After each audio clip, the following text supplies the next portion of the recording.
उठे और सीधे खड़े हैं। हे यहोवा बचा ले, जिस दिन हम पुकारे तो महाराजा हमें उत्तर दे। परमेश्वर अपने वचन के पढ़े और सुने जाने पर आशीष दे। आमेन, हालेलुया। हम खुदावन का धन्यवाद कर रहे हैं क्योंकि परमेश्वर का कलाम बताता है किसी को रथों का और किसी को घोड़ों का भरोसा है, लेकिन हम तो अपने खुदावन ही का नाम लेंगे। तो आइए हम अपने परमेश्वर का नाम लें और उसकी आराधना करें और उसकी स्तुति करें और उसके नाम को ऊंचा करें, उसके नाम को बुलंद व बाला करें और कुछ नगमों को गाकर परमेश्वर की सिताइश करें। यस लॉर्ड, आमेन।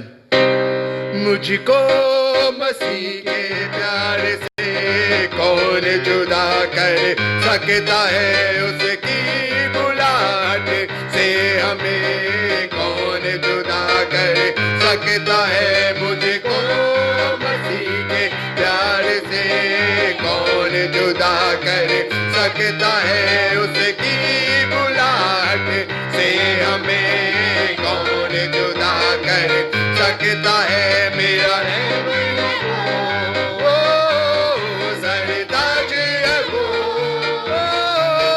मेरा रहबर है वो सरताज है वो, मेरा मेरा ऊंचा घर है वो, मेरा मेरा मेरा मेरा ऊंचा घर है वो, मेरा मेरा ओ मेरा मेरा ऊंचा घर है वो, मेरा मेरा। मैं अपनी सुबह से और हाथों को उठा के तेरी हमद करता रहूंगा।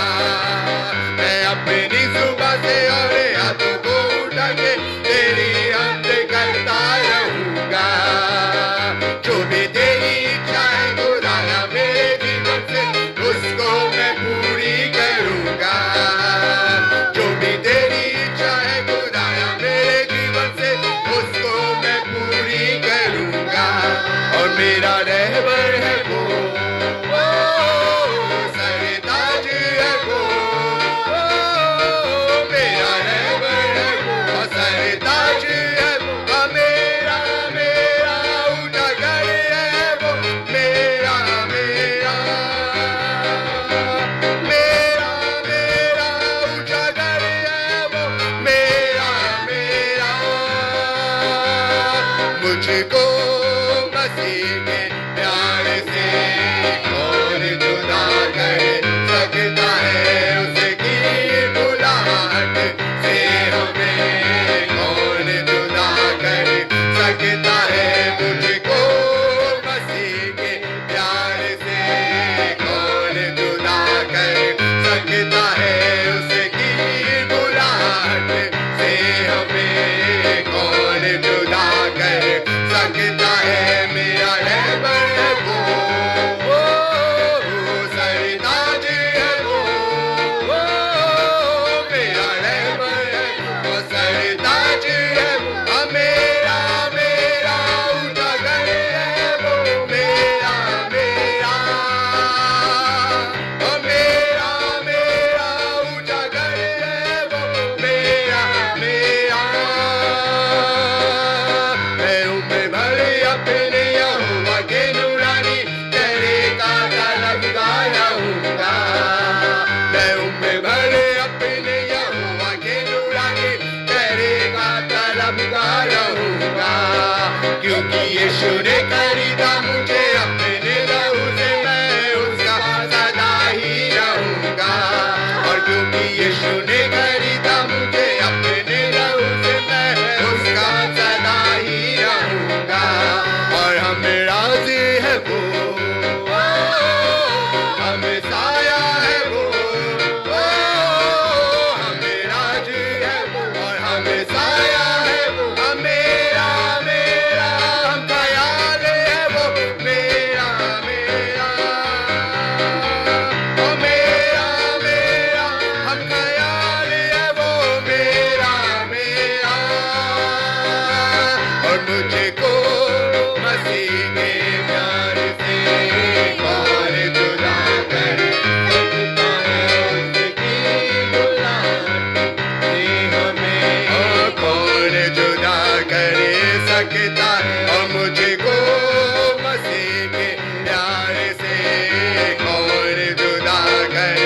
सकता है उसकी बुलाहट से हमें कौन जुदा कर सकता है। मेरा रहबर वो सरताज है वो, मेरा रहबर सरताज है वो, मेरा मेरा ऊंचा घर है वो, मेरा मेरा मेरा मेरा ऊंचा घर है वो, मेरा मेरा मेरा मेरा ऊंचा घर है वो, मेरा मेरा मेरा मेरा ऊंचा घर है वो, मेरा मेरा। आइए परमेश्वर के वचन को खोलें हम, और बहन हीना के साथ हम निकाल के पढ़ेंगे भजन संहिता की किताब, उसका 34वां अध्याय, उसकी पहली आयत से लेकर और उसकी 11वीं आयत तक। हम सब के लिए ऊंची आवाज बुलंद आवाज से पढ़ेंगी। भजन संहिता 34 उसकी पहली आयत से और उसकी 11वीं आयत तक। मैं हर समय यहोवा को धन्य कहा करूँगा, उसकी स्तुति निरंतर मेरे मुख से होती रहेगी। मैं यहोवा पर घमंड करूँगा, नम्र लोग यह सुनकर आनंदित होंगे। मेरे साथ यहोवा की बड़ाई करो और आओ हम मिलकर उसके नाम की स्तुति करें। मैं यहोवा के पास गया, तब उसने मेरी सुन ली और मुझे पूरी रीति से निर्भय किया। जिन्होंने उसकी ओर दृष्टि की उन्होंने ज्योति पाई और उनका मुंह कभी काला ना होने पाया। इस दिन जन ने पुकारा, तब यहोवा ने सुन लिया और उसको उसके सब कष्टों से छुड़ा लिया। यहोवा ने डरवैयों के चारों ओर उसका दूत छावनी किए हुए उनको बचाता है।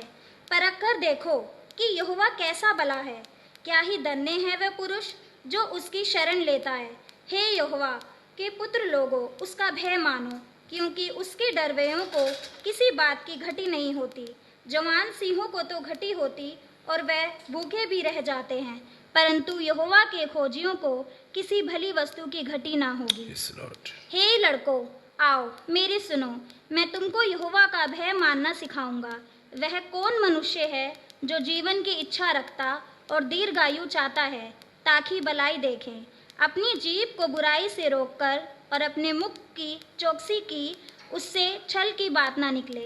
बुराई को छोड़ और भलाई कर, मेल को ढूंढ और उसी का पीछा कर। बस प्रेज लॉर्ड। परमेश्वर अपने वचन के पढ़े जाने सुने जाने पे हमको आशीष दे। आइए मिलके हम प्रभु की आराधना में और आगे बढ़ें, उसकी स्तुति करें, उसकी प्रशंसा करें, उसके नाम को हम ऊंचे पे उठाएं और प्रेज एंड वर्शिप करते हुए परमेश्वर की स्तुति और उसकी सिताइश में हम आगे बढ़ेंगे। और जैसे अभी हम गा रहे थे कि मुझको मसीह के प्यार से कौन जुदा कर सकता है, इसकी एक लाइन मुझे बहुत अच्छी लग रही थी जो हम लोग गा रहे थे कि मैं उम्र भर अपने यहोवा के नूरानी चेहरे का तलबगार रहूंगा। हालेलुया। यानी कि ये बात खुदा का खादिम बता रहा है कि मैं आज डिसीजन लेता हूं कि मैं उम्र भर, जब तक मैं मर नहीं जाऊंगा, मैं अपने यहोवा के नूरानी चेहरे का तलबगार रहूंगा। उसी की इच्छा और उसी की ख्वाहिश मेरे जीवन में रहेगी। तो आइए आज के दिन में भी मैं और आप यही वाली बात परमेश्वर की हुजूरी में एक बार फिर और कहेंगे और उसकी महिमा और उसकी तारीफ में इस बात को कहते हुए हम आगे बढ़ेंगे और कहेंगे परमेश्वर की तारीफ में, यस लॉर्ड, आमेन, हालेलुया, आमेन। आइए धन्यवाद करें अपने प्रभु यीशु मसीह का, उसकी तारीफ करें। Worthy of name, yes Lord Jesus, तू महान है। हालेलुया,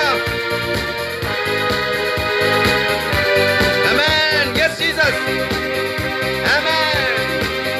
मुझको मसीह के प्यार से कौन जुदा कर सकता है, उसकी बुलाहट से हमें कौन जुदा कर सकता है। मुझको मसीह के प्यार से कौन जुदा कर सकता है, उसकी बुलाहट से हमें कौन जुदा कर सकता है। मेरा रहबर है वो, सरताज है वो, मेरा रहबर है वो, सरताज है वो, मेरा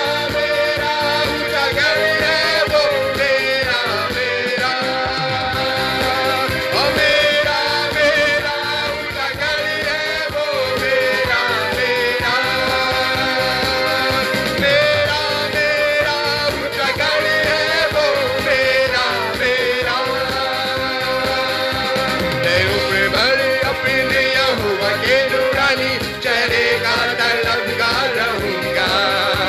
मैं उम्र भर अपने यहोवा के नूरानी चेहरे का तलबगा रहूंगा। क्योंकि यीशु ने खरीदा मुझे अपने लहू से, मैं उसका सदा ही रहूंगा।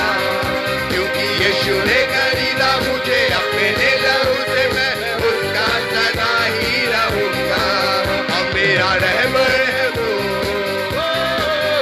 सरदार है वो, मेरा रहबर है वो, और सरदार है वो।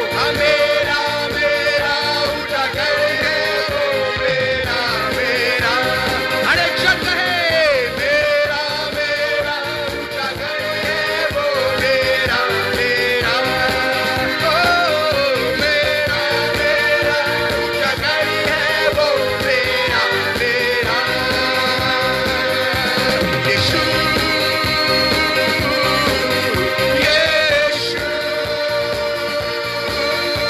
यीशु यीशु यीशु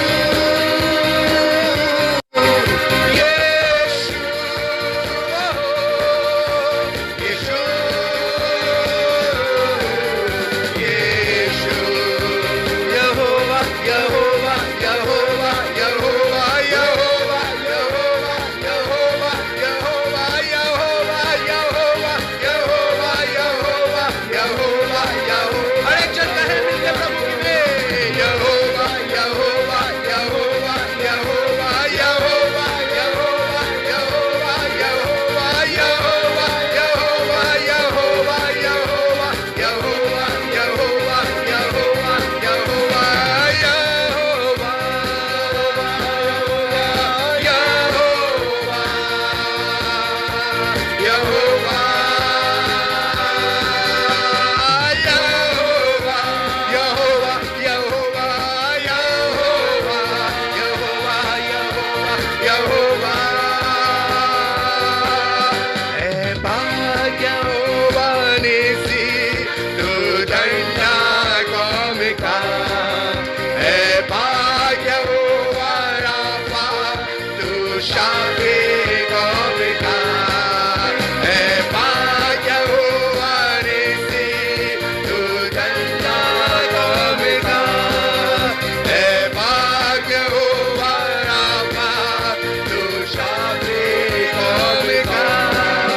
तेरे पीछे चले और शक ना करे, तुझ पर रखे ईमान मसीह में है।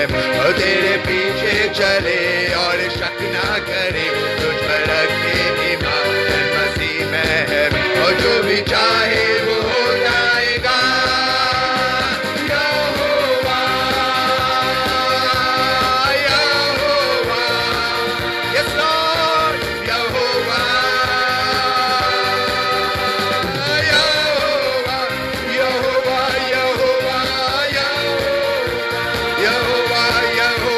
यहोवा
हाथों को उठा के तेरी हमद करता रहूंगा।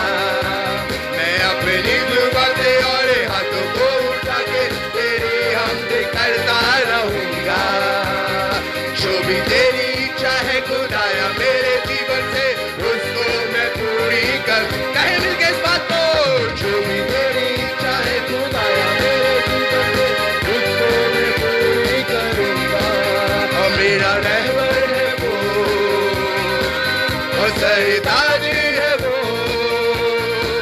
और मेरा रहबर है वो, सरताज है वो, मेरा मेरा ऊंचा गढ़ है वो, मेरा मेरा ओ मेरा मेरा ऊंचा गढ़ है वो, मेरा मेरा। Come on everybody, एक साथ, मेरा मेरा ऊंचा गढ़ है वो, मेरा मेरा, मेरा मेरा ऊंचा गढ़ है वो, मेरा मेरा, मेरा मेरा ऊंचा गढ़ है वो, मेरा मेरा, मेरा मेरा ऊंचा गढ़ है वो, मेरा मेरा। हाँ प्रभु यीशु मसीह, तू मेरा ऊंचा गढ़ है, मेरे परिवार के लिए ऊंचा गढ़ है। और वचन में लिखा है परमेश्वर उनके महलों में ऊंचा गढ़ माना गया है, इसलिए वो कभी डिगेगा नहीं। Hallelujah.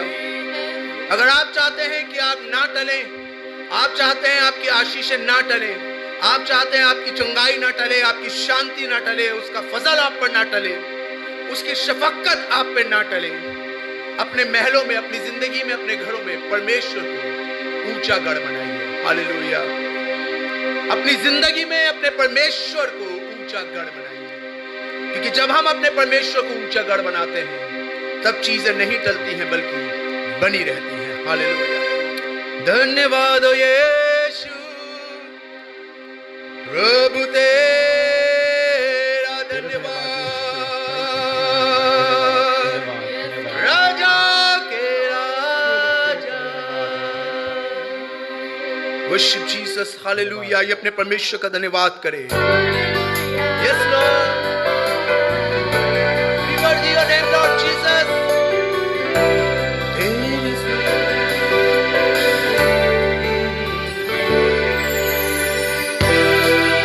We worthy, yes Lord, yes my Lord.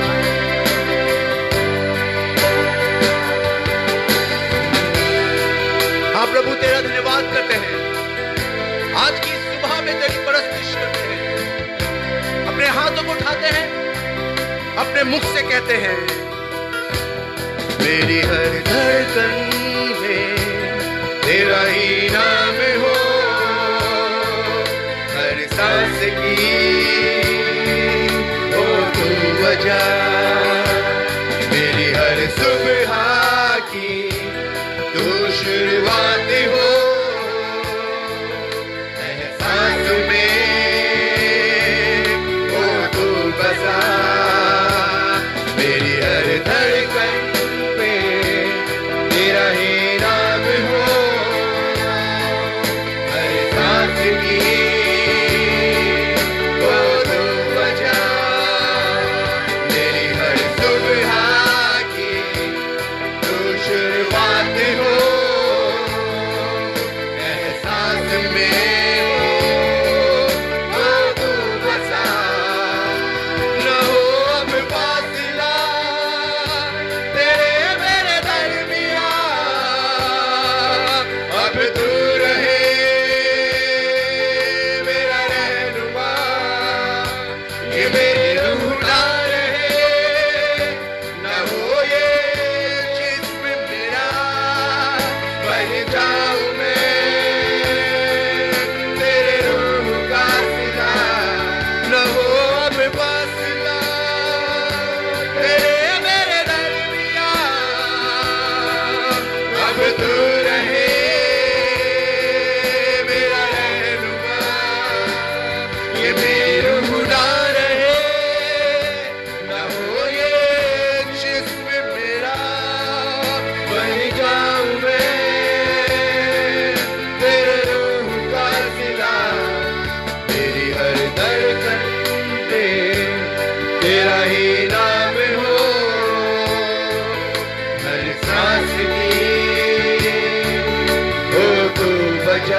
मेरी हर सुबह की तू शुरुआत हो एहसास में धन्यवाद यीशु तेरा ओ हालेलुया पिछला सब जाता रहे तुझ में नया मैं बनूं हुजूरी हो तेरी मुझ में मैं कल तेरी मैं बनूं पिछला सब जाता रहे तुझ में नया मैं बनूं हुजूरी हो तेरी मुझ में मैं कल तेरी मैं बनूं आराधना आराधना ऐसी बनूं खुशबू तेरी मुझसे उठे ख्वाहिश यही अब मैं करूं दीदार तेरा मुझको मिले न हो अब फासला तेरे मेरे दरमियां अब तू रहे मेरा रहनुमा ये मेरे रुला रहे न हो ये जिसमें मेरा बन जाऊं मैं तेरे रूह का सिला न हो अब फासला तेरे मेरे दरमियां अब तू रहे मेरा रहनुमा ये मेरे रुला रहे न हो ये जिसमें मेरा बन जाऊं मैं तेरे रूह का सिला मेरी हर धड़कन में तेरा ही नाम हो हर सांस की हो तू बचा मेरी हर सुबह की तू शुरुआत हो एहसास में हो तू बसा मेरी हर धड़कन में तेरा ही नाम हो हर सांस की हो तू बचा मेरी हर सुबह की तू शुरुआत हो एहसास में हो तू बसा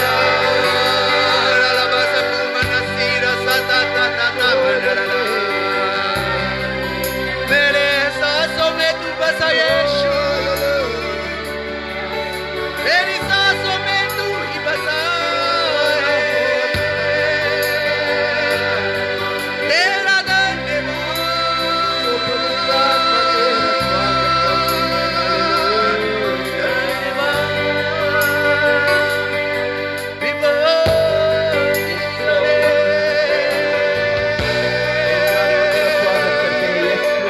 Holy, holy, holy Jesus.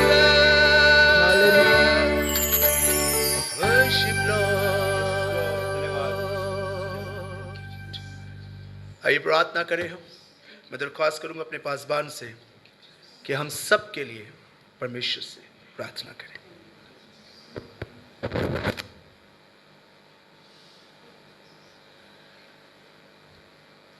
खुदा बाप बड़े शुक्रगुजार हैं कि तूने आज के रहमत तक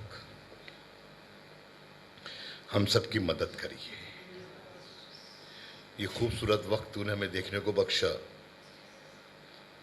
ताकि हम तेरी और भी ज्यादा सिताइश करें।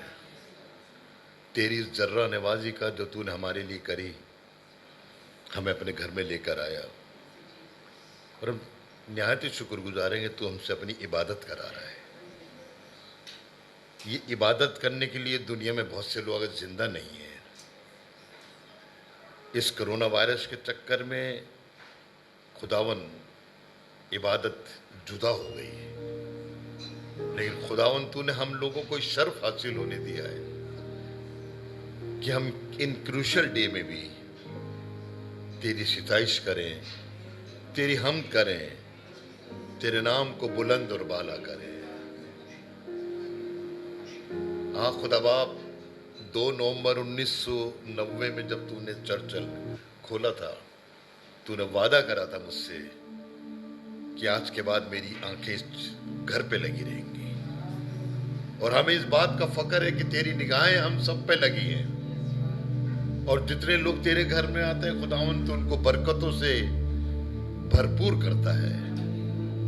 आज जितने लोग तेरी हुजूरी में खड़े हैं और खुदावन जितने ऑनलाइन तेरे इस इबादत का लुत्फ उठा रहे हैं, खुदावन इस इबादत की पाकीज़गी उनके दामन में बनी रहे। वो तेरे लोग हैं, तू उनका खुदा बना रहे।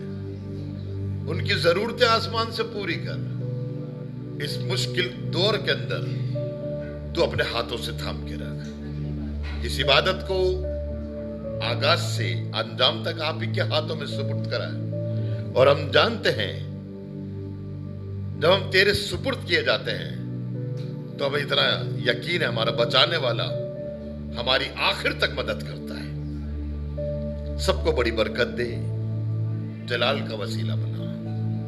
खसूसन अपनी दुआ में मिसेस शार्ली नीटन को याद करते हैं, उनको खुदावन बहुत जल्दी वाली शिफा दे।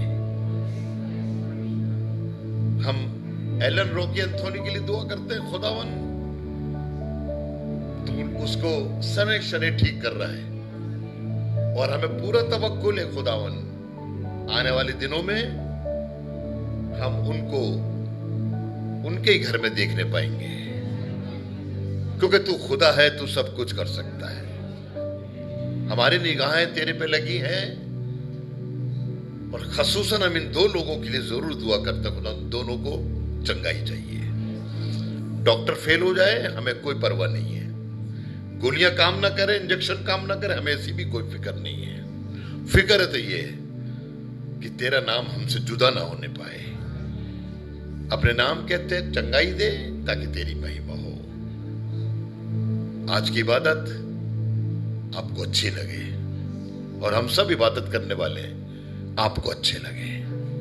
बड़ी बरकत दे, यीशु के नाम से मांगते हैं, आमीन। मैं भाई से बैठ जाए। Praise the Lord, hallelujah. धन्यवाद करते हैं अपने आसमान के खुदा का उसके इस अच्छे लम्हे के लिए जो उसने मुझे और आपको दिया है। ये समय जो परमेश्वर ने हमें दिया है कि हम उसकी परस्तिश करें, हम उसकी धन्यवाद करें, उसकी महिमा करें। हम दूरों पास तमाम लोगों का शुक्र अदा करते हैं आज के इस दिन के समय में, तो खुदा बाप ने ये खूबसूरत मौका दिया कि हम एक साथ रूबरू होकर उसकी इबादत कर सकें, उसकी परस्तिश कर सकें, उसके नाम को हम ऊंचे पे उठा सकें। हम धन्यवाद करते हैं अपने आसमान के खुदा का आज के अच्छे मुबारक दिन के लिए, इस अच्छी सुबह के लिए, क्योंकि हम कह सकते हैं कि ये परमेश्वर की करुणा ही, ये ब्लेसिंग है हमारे लिए। This is the mercy of God, क्योंकि बाइबल में लिखा है विलाप गीत के अंदर, हम मर नहीं गए, हम मिट नहीं गए, ये उसकी महाकरुणा का फल है। This is the mercy of God, और ये एक ब्लेसिंग है जो परमेश्वर ने मुझे और आपको दी है आज की सुबह में। हालेलुया। अगर आप इस बात को अंडरस्टैंड कर सकते हैं, अगर आप मेरी इस बात से सहमत हैं कि हाँ ये खुदा की बरकत आज मुझे मिली है कि मैं सुबह उठाऊं। सोते बहुत लोग हैं, सोने में कोई कमी नहीं है, सारी दुनिया सोती है, लेकिन सोने के बाद उठते कितना है? बहुत कम लोग होते हैं। हमने कई बार सुना है ऐसे केसेस के बारे में कि सोते सोते ही चले गए, उन्होंने आंख नहीं खोली, वो स्लीपिंग डेथ जिसे कहते हैं, साइलेंट डेथ, सोते सोते ही निकल लिए। बट थैंक्स टू गॉड, क्योंकि जब हम सोते हैं हमारा बॉडी 75% डेड स्टेज पर होता है। मुर्दा होता है हमारा 75% बॉडी, सिर्फ 25% हमारा ब्रेन, जो ब्रेन का सेकंड वाला पार्ट होता है, एक्टिव वाला पार्ट होता है, जो ब्लड सर्कुलेशन पास करता है, जो हार्ट बीट चलाता है, सिर्फ वो वाला जो हिस्सा होता है 25% वो एक्टिव रहता है हमारी बॉडी का, बट 75% हमारी बॉडी का टोटली डेड होता है। तो सोच लीजिए 75% बॉडी वर्क नहीं कर रहा होता है रात के 8 घंटे 10 घंटे, हमें नहीं मालूम हम कहां पर हैं, हमें नहीं पता हम किधर हैं, बट खुदा हमें संभालता है। हालेलुया। उसके स्वर्गदूत हमारी निगरानी करते। दाऊद कहता है मैं लेट गया और सो गया और फिर उठा, खुदा तेरी महिमा हो। हालेलुया। लेटती सारी दुनिया है, सोती सारी दुनिया है, लेकिन सब लोग सुबह उठते नहीं हैं। ये हमारे लिए बरकत की बात है, ये हमारे परिवार के लिए बरकत की बात है कि मैं और आप आज की सुबह में उठे और यहां बैठे परमेश्वर की सिताइश करें। हालेलुया। और खुदा बाप चाहता है कि इस बात को मैं और आप बहुत अच्छे तरीके से अंडरस्टैंड करें। मैं और आप अपने जीवन में इन बातों को बहुत अच्छे तरीके से समझदारी के साथ अपने निगाह में और अपने दिमाग में घुसा लें कि मेरे और आपके लिए बात बहुत जरूरी है समझना कि जब मैं और आप परमेश्वर की हुजूरी में हैं, जब मैं और आप परमेश्वर के सामने हैं, तो हमें एक नॉलेज को हासिल करने की जरूरत है। बीते दिनों जब मैं परमेश्वर के वचन को पढ़ रहा था तो मैं इस बात को समझने पाया कि हम दुनिया में बहुत सा ज्ञान इकट्ठा करते हैं, जानकारियां, नॉलेज इकट्ठी करते हैं हर चीज की। मोबाइल कौन सा खरीदें, कौन सा वाला बेहतर आ रहा है, किसका कैमरा अच्छा है, कौन सी गाड़ी खरीदें, किसका इंटीरियर अच्छा है, किसके अंदर स्पेसिफिकेशन ज्यादा चाहिए, कौन सी गाड़ी माइलेज अच्छा देती है, कौन सा टू व्हीलर खरीदे। 10 लोगों से हम पूछताछ करते हैं, 10 लोगों के पास जाते हैं, गूगल पे सर्च करते हैं, जो लोग यूज कर रहे हैं गाड़ी रोक रोक के पूछते हैं आप ये गाड़ी यूज कर रहे हैं, आपको कैसा फीडबैक है, उनसे लेते हैं। ये नॉलेज हम हासिल कर रहे हैं, दैट्स वेरी गुड। बच्चों का एडमिशन कराना होता है स्कूल में तो 10 लोगों से पता करते हैं वो फलाना स्कूल कैसा है, सही है कि नहीं है, रिपोर्ट कैसी है, आपका बच्चा वहां पढ़ रहा है, कैसे पढ़ा रहे हैं, स्टाफ कैसा है, टीचर कैसा है, एटमॉस्फेयर कैसा। हम 10 तरीके की बातें पूछते हैं। हर चीज की नॉलेज हम गेन कर रहे हैं, हर चीज के बारे में हम नॉलेज हासिल कर रहे हैं, लेकिन क्या कभी हमने उस नॉलेज के विषय में बात करी है या उस नॉलेज के विषय में सोचा है जो खुदा का दास हमें सिखाना मांग रहा है? क्योंकि बाइबल में लिखा है, आपको मालूम है आज की तारीख में, एक बार मैंने और सवाल पूछा था, मैं फिर आपसे ये वाला सवाल पूछ रहा हूं, क्या आप बता सकते हैं कि आज की तारीख में इन दिनों के अंदर या दुनिया के अंदर मरने का, डेथ रेट का बढ़ने का सबसे बड़ा कारण क्या है? क्या है? The lack of knowledge. दुनिया के अंदर लोगों के मरने का सबसे बड़ा कारण है the lack of knowledge. Bible में लिखा है, ये बात तो हम आज समझ रहे हैं, लेकिन आज से हजारों साल पहले आसमान के खुदा ने अपने वचन में लिखवा दी थी कि मेरे ज्ञान के ना होने के कारण लोग मर रहे हैं। आज भी लोग मर रहे हैं। अब चाहे वजह हम कुछ भी लगा लें, हम कहें कि भैया ये तो बीमारी से हो रहा है, ये तो तकलीफ से हो रहा है, ये तो डिप्रेशन से हो रहा है। नहीं नहीं, ये सारी चीजों का कारण सिर्फ एक ही है, द लैक ऑफ नॉलेज, यानी परमेश्वर का ज्ञान लोगों के पास नहीं है। इंसान सारे ज्ञान हासिल कर रहा है, चांद पे पहुंच गया है, मंगल ग्रह पे पानी ढूंढ के लिए आया है, एक और यूनिवर्स को खोज लिया जो कहता है कि पृथ्वी की तरह ही वहां पर भी एक और पृथ्वी है। ज्ञान हासिल कर रहा है, लेकिन यह ज्ञान नहीं हासिल कर रहा कि खुदा क्या है। खुदा की करीबी के ज्ञान को इंसान हासिल नहीं कर रहा। हम पीएचडी, हम बीएड, हम डबल गोल्ड मेडलिस्ट, हम 100 रुपए से हमने बिजनेस शुरू करा था, आज 1000 करोड़ का बिजनेस है हमारा। कितना ज्ञान कि वो व्यक्ति जो स्कूल के अंदर 5वीं फेल था, वो शहर में गया, उसने 100 रुपए से बिजनेस शुरू करा, आज 1000 करोड़ का, 10,000 करोड़ का उसके साल का टर्नओवर है। ज्ञान हमने हासिल करा है, हम सारी चीजें हासिल कर रहे हैं, हम सब चीजों की नॉलेज हासिल कर रहे हैं, लेकिन अफसोस की बात है कि आज की दुनिया में और खासकर मसीही समाज के अंदर मसीही लोग परमेश्वर के ज्ञान के प्रति जागरूक नहीं है। और यही कारण है कि लोगों के जीवन के अंदर, लोगों के घरों के अंदर, परिवारों के अंदर सबसे ज्यादा परेशानी और तकलीफें, और वो उनकी मौत का कारण बनती जा रही है। बीमारियों का तो आना जाना लगा रहता, जिस्म है, इन्फेक्शन तो लगेगा, बीमारियां तो लगेंगी, गाड़ी चलाएंगे तो एक्सीडेंट भी होगा, लेकिन परमेश्वर चाहता है कि हम इन चीजों में से ऐसे निकल के बाहर आके खड़े हो जाएं जैसे इजरायलियों के लिए लिखा है कि वो समुद्र में से निकले जैसे सूखी जमीन से। हालेलुया। लाल समुद्र में से वो ऐसे पास आउट हो। खुदा बाप मुझसे और आपसे भी यही वाली बात चाहता है। हमारे जीवन, हमारे घर, हमारे परिवारों में भी ऐसी वाली बातें हों। बीमारियां, तकलीफें आएंगी, हमारे घर में भी बीमारी है, मेरी मम्मी बीमार है, कुछ समय पहले तो हमारे पाजी साहब बीमार थे, लेकिन निकल के बाहर ऐसे आ गए जैसे सूखी जमीन, कुछ हुआ ही नहीं। अब आप देख सकते पाजी साहब को 2014 के अंदर अगर आप देखते पाजी साहब को तो डॉक्टर ने तो हाथ खड़े कर दिए थे कि इनका लास्ट स्टेज, लास्ट टाइम चल रहा है। बट 6 साल हो गए, बिल्कुल हट्टे कट्टे बैठे हैं सामने।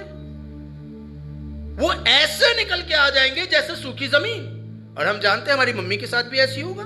वो ऐसे निकल के आ जाएंगे जैसे सूखी जमीन। बीमारी, तकलीफें, परेशानियों के ऊपर हम फोकस ना करें, हम इन चीजों को काउंट ना करें। ये तो लाइफ में आएंगी ही आएंगी, याद रखिए। जब हम जीवन को जी रहे हैं तो हमारे जीवन में परेशानियां, तकलीफें, समस्याएं, प्रॉब्लम्स, बेरोजगारी, फाइनेंशियल क्राइसिस, फूड क्राइसिस, ये चीजों का सामना हमने करना पड़ेगा।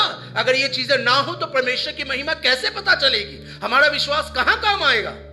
हमारा विश्वास ऐसे अच्छे समूह में उछलते कूदते आराधना करने में काम नहीं आता है। हमारा विश्वास इन्हीं परिस्थितियों में से निकलने में काम आता है। बाइबल में लिखा है, तुम्हारा परखा हुआ विश्वास, तुम्हारा बार बार परखा हुआ विश्वास बहुमूल्य, दुनिया के सोने चांदी से कहीं अधिक बहुमूल्य है। बार बार परखा हुआ, यानी कि इन परिस्थितियों में से हमें बार बार निकल जाना पड़ेगा और निकल के आना पड़ेगा। तो इसलिए खुदा के लोगों में आपको उत्साहित करना चाहता हूं। आज की सुबह में मैं आपको इंकरेज करना चाहता हूं कि हमें इन चीजों पे फोकस नहीं करना है। आज सारी दुनिया में लोग अपनी बीमारी, अपनी तकलीफ, अपनी परेशानियों पे फोकस कर रहे हैं, बल्कि आज मुझे और आपको अपने जीवित परमेश्वर पे फोकस करना है जो हमें इनसे बाहर निकाल सकता है। और यही परमेश्वर का ज्ञान है, यही परमेश्वर का ज्ञान है जो परमेश्वर चाहता है। और यह ज्ञान उससे मिलता है जो परमेश्वर के वचन को पढ़ता है, समझता है और अपने अंदर संभाल के रखता है। वो व्यक्ति परमेश्वर पे फोकस करता है, परेशानियों पे नहीं करता है। दुनिया के लोग परेशानियों पे फोकस करते हैं, अपनी प्रॉब्लम्स पे फोकस करते हैं, क्योंकि उनके पास परमेश्वर का ज्ञान नहीं है। और इसीलिए कुछ लोग सुसाइड कर लेते हैं, इसीलिए कुछ लोग पागल हो जाते हैं, कुछ लोग नशे के आदी हो जाते हैं, कुछ लोग घर छोड़ के चले जाते हैं, क्योंकि उनके पास परमेश्वर का ज्ञान नहीं। आज बर्बादी का, तबाही का, तकलीफों का, परेशानियों का सबब यही है कि हमारे पास परमेश्वर का ज्ञान नहीं। आइए मैं खुदा के खादिम के पास आपको लेकर चलूं और खुदा के खादिम से आपकी मुलाकात कराऊं जो मुझे और आपको एक शिक्षा दे रहा है, एक ज्ञान दे रहा है। और आज वो नॉलेज मैं चाहूंगा कि हम सब आज अपने साथ लेकर जाएं, जो हमारे साथ सुन रहे हैं, जो हमें देख रहे हैं। गॉड ब्लेस यू कि आप अपना समय निकालकर आप इस ऑनलाइन सर्विस में हमारे साथ जुड़े हुए हैं। दूर और पास दोनों जगह के लोग, खुदा बाप आपको बहुत आशीष दे। खोलिए अपनी बाइबल और निकालिए भजन संहिता की किताब, द बुक ऑफ साम, ज़बूर, भजन संहिता, और उसका 90 अध्याय। इस अध्याय से लेकर और 95 तक जो अध्याय लिखे गए हैं, ये दाऊद ने नहीं लिखे हैं, ये मूसा ने लिखे हैं। और मूसा ने बड़े पते की और तजुर्बे की बात हमारे साथ शेयर करी है। और मूसा ने 90 ज़बूर यानी कि द बुक ऑफ साम चैप्टर 90 के अंदर एक बहुत बरकत की बात, एक ज्ञान मेरे और आपके लिए रखा है जो शायद मूसा ने अपनी जिंदगी में करना शुरू कर दिया था। और इसीलिए परमेश्वर ने उसे इतनी बरकत दी कि बाइबल में लिखा, हालांकि उससे गुनाह भी हुए, उसने मर्डर भी करा, उसने अन्य जाति की स्त्री से दूसरा विवाह भी करा, उसने परमेश्वर की आज्ञा ना मानकर 2 बार लाठी भी मारी, उससे गुनाह हुए, लेकिन फिर भी उसका क्रेडिट स्कोर, आपको याद होगा एक दिन बताया था हमने क्रेडिट स्कोर के बारे में। जो लोग बैंक से लोन लेते हैं उन्हें पता है क्रेडिट स्कोर किसे कहते हैं। अगर हमारा क्रेडिट स्कोर अच्छा रहेगा तो बैंक हमें आसानी से क्या, वो कॉल करके कहेंगे 10 लाख रुपए का लोन चाहिए। हमारे पापा के पास आता है कॉल, 5 लाख रुपए का लोन चाहिए, डमी चेक भेज देते, हम आपको चेक भेज रहे हैं, रिसीव कर लीजिएगा। जानते क्यों? क्योंकि हमारे पापा का क्रेडिट स्कोर बैंक के अंदर बहुत बढ़िया है। जितनी बार लोन लिया टाइम से पहले चुका दे, ये क्रेडिट स्कोर। और इसमें अगर एक आध क्या कहते हैं इंस्टॉलमेंट अगर स्किप भी हो जाए तो बैंक उसे नजरअंदाज कर देता। क्यों? इनका क्रेडिट स्कोर बहुत बढ़िया है।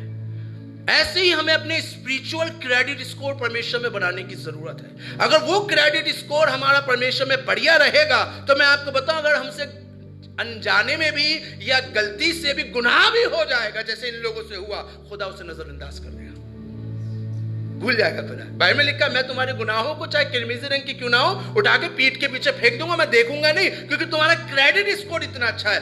मूसा ने अपना क्रेडिट स्कोर ऐसा जबरदस्त बना रखा था, इतना तगड़ा उसका क्रेडिट स्कोर था कि इससे खून भी हो गया था एक मिस्री का, खुदा ने नजरअंदाज कर दिया। इसने अन्य जाति की स्त्री से ब्याह कर लिया तो भी खुदा ने लिखा है, खुदा डिफेंड करने के लिए खड़ा हो गया। लाखों लोग इसके अपोज में खड़े थे। इसकी अपनी बड़ी बहन और इसका अपना बड़ा भाई इसके विरोध में खड़ा था और निंदा कर रहे थे। खुदा आके खड़ा हो गया बीच में। इसने 2 बार लाठी मारी थी, खुदा ने वो भी इसकी क्षमा कर दी।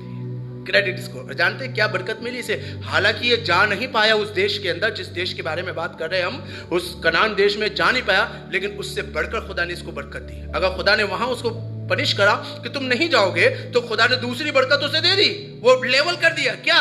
जब ये मरा कोई नहीं था, आसमान का खुदा खुद उतर के आया और इसका फ्यूनरल कर रहा है। वाह, कितनी बड़ी बात है ना। ठीक है, नहीं मिल पाया वो देश हमें, कोई बात नहीं, वादा की भी चीज नहीं मिली, लेकिन जब हम मर रहे हैं तो आसमान का खुदा, उसके स्वर्गदूत उतर के आ रहे हैं। वाह। और लिखा है इसकी लाश के लिए झगड़ा हुआ। सोचिए, पूरी बाइबल में किसी की लाश के लिए झगड़ा नहीं हुआ, इसकी लाश के लिए झगड़ा हुआ। शैतान कह रहा था मैं रखूंगा, लेकिन लिखा है मिकाइल को उतर के आना पड़ा और लड़ाई हुई और मूसा की लाश को परमेश्वर अपने पास। किसी की लाश नहीं गई है स्वर्ग तक सिवाय मूसा की, किसी की नहीं गई है सिवाय मूसा की। हालेलुया। ये है कमाल क्रेडिट स्कोर का। और यही मूसा अपना एक्सपीरियंस हमारे साथ शेयर कर रहा है, बता रहा है कि मेरा क्रेडिट स्कोर इतना बढ़िया कैसे बना। वो सिखा रहा है। आज मैं आपको सिखाना चाहूंगा। भजन संहिता जबूर 90 अब मैं चाहूंगा इसकी 12वीं आयत को पढ़िए। क्या लिखा? जी हाँ, हमको अपने दिन गिनने की समझ दे। कौन सी समझ की बात कर रहा है ये? यहाँ पर नॉलेज की बात कर रहा है। आज हम शुरू से ही नॉलेज की बात कर रहे हैं। पिछले 10 मिनट से हम नॉलेज के विषय में बात कर रहे हैं। खुदा का खादिम क्या कह रहा है? मुझको दिन गिनने की समझ दे। आज ये प्रार्थना मुझे और आपको करने की जरूरत अपने आसमान के खुदा से कि खुदा बाप मुझे आज इस समझ की जरूरत है। हमारे पास मोबाइल की बहुत नॉलेज है, हमारे पास बिजनेस की नॉलेज हो सकती है, हमारे पास गाड़ियों की नॉलेज हो सकती है, हमारे पास कंस्ट्रक्शंस की नॉलेज हो सकती है, आर्किटेक्चर की नॉलेज हो सकती है, मेडिकल लाइन की बहुत नॉलेज है। हम यही फोन पे बैठे बैठे लोगों को दवाइयों के नाम बता देते हैं, हम इलाज बताते हैं, तो तुम ये चीज कर लो, तुम वो चीज कर लो। किसी ने कहा हमें डाउट हो रहा है कोरोना, तो हमने बता दिया क्या सिम्टम ने बताओ, उसने कहा ऐसा है, ये कोरोना के नहीं है, ये वायरल के है, डोंट वरी, तुम्हें कुछ नहीं हुआ। इससे पहले कि हम जाएं और 2400 रुपए या 4500 रुपए खर्च करके चेक कराएं, यहां हम ऐसे ही लोगों को बता देते हैं तुम्हें कोरोना नहीं है। ये नॉलेज है, हमारे पास बहुत नॉलेज है। दैट्स वेरी गुड कि हमने बहुत सी चीजों का ज्ञान हासिल कर रखा, हमारे पास समझ है। लेकिन क्या आपके पास ये वाली समझ है कि आप अपने डेज को कैलकुलेट करें, आप अपनी लाइफ को कैलकुलेट करें? बहुत से लोगों के पास ये वाली नॉलेज नहीं होती है। कहीं ना कहीं मूसा ने ये नॉलेज हासिल कर ली, इसलिए उसका क्रेडिट स्कोर इतना बढ़िया बन गया कि उससे गलती भी हुई तो खुदा उसे डिफेंड कर रहा है। वो मर गया तो आसमान का खुदा जमीन पर उतर आया और मूसा के लिए खड़ा हो गया और उसको अपने हाथ से मिट्टी दी और उसकी लाश को अपने पास स्वर्ग तक ले गया। हालेलुया। ये कमाल है उस नॉलेज का जो अपने डेज को काउंट करते हैं। खुदा के लोगों, सिर्फ इबादत करने पे ध्यान मत दीजिए। खुदा के लोगों, सिर्फ प्रार्थना करना या सिर्फ चर्च जाने तक अपने आप को सीमित ना रखे। खुदा बाप आज अपनी कलीसियाओं में ये वाली चीजें ज्यादा नहीं चाह रहा, क्योंकि ये तो हम करते ही करते हैं। ये बहुत एक नॉर्मल, ये हमारी ड्यूटी है। चर्च आना हमारी ड्यूटी है। Being as a Christian, Bible पढ़ना ये हमारी ड्यूटी है। लेकिन इसके अलावा आसमान का खुदा एक चीज चाहता है, हमारा कैरेक्टर देखना मांग रहा है। क्या ये वाली नॉलेज हम हासिल कर रहे हैं? बीइंग एज ए क्रिश्चियन हम बाइबल तो पढ़ते हैं, लेकिन बाइबल से ये वाला ज्ञान हासिल कर रहे हैं। जिस तरह हम कोर्स की किताबें पढ़ते हैं, जिस तरह हम अपने सब्जेक्ट की किताबें पढ़ते हैं, अगर हम बीकॉम कर रहे हैं तो हमारे पास कॉमर्स की किताबें होंगी, अगर हम बीए कर रहे हैं तो आर्ट्स की किताबें होंगी, एमएससी कर रहे हैं तो साइंस की किताबें होंगी, एमकॉम कर रहे हैं तो कंप्यूटर से रिलेटेड हमारे पास बुक्स होंगी और हम उसकी स्टडी करते होंगे। तो हमें पता चलता है कंप्यूटर कैसे बनता है, सॉफ्टवेयर कैसे बनता है, रन कैसे करते हैं, हम कैसे हैक कर सकते हैं। ये चीजें हमारे दिमाग में आ जाती है। मेडिकल लाइन की किताबें पढ़ते हैं तो हमारे पास समझ में आ जाता है दवाइयां कैसे बनती है, कौन सी दवाई अच्छी है, कौन सी दवाई बुरी है। हम आर्किटेक्चर की नॉलेज किताबें पढ़ते हैं तो हमें समझ में आता है कैसे दीवार खड़ी करी जाती है, कैसे मसाला लगाया जाता है, कौन सा मसाला अच्छा है, कौन सा मसाला खराब है। ये सारी चीज की नॉलेज हमें होती है। लेकिन जब हम बाइबल पढ़ते हैं तो क्या बाइबल की ये नॉलेज हमें मालूम है? ये बाइबल की नॉलेज है। बाइबल सिर्फ एक एज ए न्यूज पेपर की तरह पढ़ने वाली चीज नहीं है, एक मैगजीन की तरह पढ़ने वाली चीज नहीं है कि पढ़ ले नहीं तो नाश्ता नहीं मिलेगा, पढ़ ले नहीं तो मम्मी खाना नहीं देंगी, पढ़ ले नहीं तो पाजी साहब फिर किल करेंगे और पूछेंगे और 10 बातें सुनाएंगे कि आज तुमने बाइबल क्यों नहीं पढ़ी। नहीं, बाइबल ये वाली चीज नहीं है। बाइबल ज्ञान हासिल करने वाली चीज है। हालेलुया। बाइबल इसीलिए पढ़ें कि हमें ज्ञान मिले, और बाइबल का एक ज्ञान, कई ज्ञान में से एक ज्ञान ये भी है कि द नॉलेज ऑफ कैलकुलेशन। आज जो मजबूर मैं आपके साथ बांटना चाहता हूं, द नॉलेज ऑफ कैलकुलेशन, यानी गिनने की समझ। आज खुदा चाहता है कि हम काउंटिंग करें, आज खुदा चाहता है कि हम देखें कहां सही है कहां गलत है, क्या कर रहे हैं और क्या नहीं करने, क्या करना चाहिए और क्या नहीं करना चाहिए। कई बार हमें इन बातों की समझ नहीं होती, कई बार हम इन चीजों पे अपना ध्यान नहीं देते। हमारा ध्यान सिर्फ चर्च जाने में लगा रहता है कि हम संडे आया तो चर्च चले गए, थर्सडे आया तो चर्च चले गए, हम चर्च नहीं जा पा रहे तो हमने अपना मोबाइल खोला, लैपटॉप खोला, हमने इबादत कर ली, बस हम यहीं तक अपने आप को सीमित रखें। लेकिन हम ये ज्ञान हासिल नहीं कर रहे जो खुदा चाहता है मेरे और आपसे, कि हम अपने डेज को काउंट करें कि हमने क्या सही करा क्या गलत करा, हमने अब तक कितनी खुदा के लिए समय दिया है और कितना नहीं दिया है, हमने अब तक खुदा बाप के लिए कितना टाइम दिया है और कितना नहीं दिया है। देखिए, मैं चाहता हूं कि इसको यहां पर रुककर हम भजन संहिता के 30वें अध्याय में जाएं, भजन संहिता के 30वें अध्याय में जाएं और उसकी 9वीं आयत को पढ़ें। तो यहां पर राजा दाऊद एक बरकत की बात मुझसे और आपसे कर रहा है। क्या कह रहा है खुदा का कलाम? जब मैं कब्र में चला जब जाऊंगा, मैं कब्र में, सुनिए, ये एक कंडीशन वाली बात कर रहा है। यहां पे कंडीशन सामने रखी हुई है कि जब मैं कब्र में चला जाऊंगा तब मेरे लहू से क्या लाभ तब होगा। मेरे लहू से, ये बता रहा है कि उस वक्त लहू का कोई काम नहीं है। द नॉलेज ऑफ कैलकुलेशन, ये कैलकुलेट करके कह रहा है कि मेरे लहू, उर्दू में लिखा है जान से क्या फायदा होगा, यानी जान का फायदा, लहू का फायदा कब तक है? जब तक हम जिंदा हैं। मरने के बाद किसने देखा है स्वर्ग और नरक? कौन जाएगा कौन नहीं जाएगा ये किसको मालूम है? कोई नहीं जानता ये वाली चीज।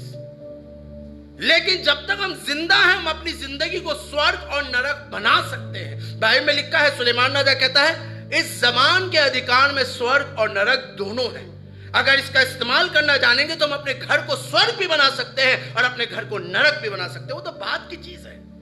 मरने के बाद जाएंगे नहीं जाएंगे तो खुदा के हाथ में, हमें नहीं मालूम है। लेकिन वहां का रास्ता तय करने के लिए रास्ता की शुरुआत यहीं पे होगी। खुदा यही तो बता रहा है। क्या कह रहा है दाऊद? बहुत साफ सीधे शब्दों में कह रहा है, जब मैं कब्र में चला जाऊंगा, अभी नहीं गया हूं लेकिन जाऊंगा जरूर। मरेंगे हम सब, जितने आप इस वक्त सुन रहे हैं हमारे साथ सोशल मीडिया पे, और जितने यहां बैठे हुए हैं, मरेंगे सब। कोई नहीं है ऐसा जो जिंदा रहेगा। वो बात अलग है, कोई 40 साल 50 साल बाद मरे, कोई 10 साल बाद मरे, कोई 5 साल बाद मरे, कोई 1 साल बाद मरे, कोई 1 महीना, हफ्ता भर, 1 घंटा, या हो सकता अगले सेकंड मर जाए। मरना सबने है। लेकिन एक चीज सोचिए कि जब तक मैं जिंदा हूं, क्या मैंने उस तरीके से अपने आप को परमेश्वर के हाथ में दिया जिस तरह मुझे देना चाहिए था? कहीं मैं डिले पे डिले तो नहीं करता जा रहा? मेरे को जो टाइम खुदा को देना चाहिए था, क्या मैंने वो टाइम दिया? या मैंने सारा का सारा टाइम अपना दुनिया की बातों में लगा दिया? ये नहीं कह सकते कि हमारे पास समय नहीं है। दिन भर में 24 घंटे होते हैं। दिन भर में हमारे पास 24 घंटे होते हैं। ये नहीं कह सकते कि हमारे पास टाइम नहीं, हमारे पास बतेरा टाइम होता है। लेकिन हमें उस टाइम को यूज करना नहीं आता है। हम किसी जगह पे ज्यादा टाइम देते हैं, किसी जगह पे कम टाइम देते हैं। कहीं पर हम घंटों बिता देते हैं, कहीं पर हमारे पास 2 मिनट भी नहीं होते। यही द नॉलेज ऑफ कैलकुलेशन, कि हमें कहां पर कितना टाइम यूटिलाइज करना चाहिए, हमें सीखना है आज। क्यों खुदा बाप ने दानियल को इतना बढ़ाया कि 136 राज्यों के ऊपर प्रधानमंत्री बन गया? हालांकि वो जो आदमी था वो गुलाम था, वो कैदी था, और गुलामी की हालत में लेकर आया गया था बाबुल देश के अंदर। नबूकदनेस्सर राजा लेकर आया तो यरूशलेम से उसे कैदी बना के लाया था, दास बना के लाया था। लेकिन फिर भी 136 प्रांतों के ऊपर उसे सबसे बड़ा प्रधानमंत्री बनाया गया, जिसके अंदर हिंदुस्तान भी आता था उन दिनों में। साफ बाइबल में लिखा है दानियल की किताब में। व्हाई? क्यों? क्योंकि दानियल के पास एक टाइम टेबल था जिसमें वो परमेश्वर को समय देता था। अब लिखा है बाइबल में, जब दानियल को पता चल गया कि राजा ने मेरे खिलाफ साइन कर दिया है, लेटर पे साइन हो गए कि अब कोई 30 दिनों तक राजा को छोड़ किसी और की इबादत नहीं करेगा, दानियल को मालूम था। लेकिन फिर भी लिखा, दानियल अपने समय के अनुसार तीसरी अटारी पर गया, खिड़की खोली जो यरूशलेम की तरफ खुलती थी, और खुदा से प्रार्थना करी। उसको मालूम था मुझे कौन सा समय परमेश्वर को देना, और उस समय में मुझे कहीं और नहीं होना है। ये उसका टाइम टेबल था। वो अपना टाइम कैलकुलेट करके रखता था। क्यों खुदा बाप ने सुलेमान को इतना महान राजा बनाया? कि उसकी कीर्ति दुनिया के कोने कोने तक फैल गई और लिखा था उसके लिए, और आज भी मशहूर है दुनिया के अंदर कि सुलेमान जैसा बुद्धिमान राजा ना तो हुआ था और ना कभी होगा। आज भी उसके नाम से पत्थर चलता है, स्टोन पहना जाता है, सुलेमानी पत्थर जिसे कहा जाता है इसको पहनने से बुद्धि आ जाती है, लोगों का मानना है। अगर आप अरब कंट्रीज में जाइए तो वहां पे सुलेमानी पत्थर पहने जाते हैं बुद्धि के लिए। वाई, क्यों? ऐसा क्या करा सुलेमान ने? सुलेमान ने अपने घर में, बाइबल में लिखा है, शीबा की मलिका जब उससे मिलने आई थी तो दो चीजें देखने आई थी। उसके सेवक कैसे खड़े होते हैं, कैसे काम करते हैं, कैसे बुद्धि की बातें करते हैं, ये तो देखा। एक और चीज देखने आई थी, पता है किसी को क्या? वो सीढ़ी जो उसके घर से खुदा के घर को जाती थी, जिसमें सुलेमान समय के हिसाब से जाता था, खुदा से मुलाकात करता था। क्या हमारे घर में वो सीढ़ी है? क्या हमारे घर में खुदा के लिए जगह है? कुछ जगह बना रखी है हमने अपने खुदा के लिए।